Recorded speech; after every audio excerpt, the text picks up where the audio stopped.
গ্রামের কাঁচা রাস্তা। রাত 12টা বাজে, শামীম বাড়ি ফিরছে।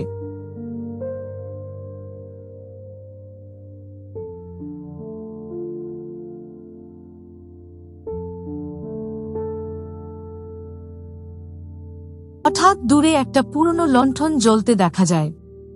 শামীম ভাবে, কে এখানে লণ্ঠন রেখে গেছে।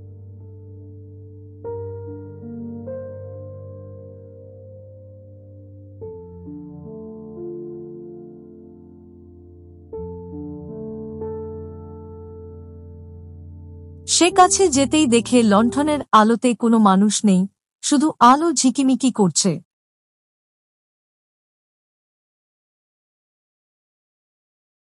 হঠাৎ লণ্ঠনটা বাতাসে ভেসে উঠে সামনে চলতে থাকে।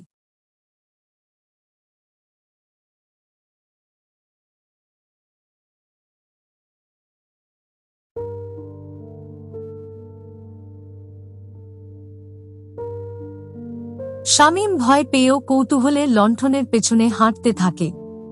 রাস্তা শেষ হয়ে একটা ভাঙা বাড়ির সামনে পৌঁছে যায়। লণ্ঠন ভেতরে ঢুকতেই ভেতর থেকে অনেকগুলো ফিসফিস শব্দ ভেসে আসে। শামীম ভয় পেয়ে দৌড়ে পালায়। পেছনে তাকিয়ে দেখে লণ্ঠনটা এখনো ভেসে তাকে অনুসরণ করছে।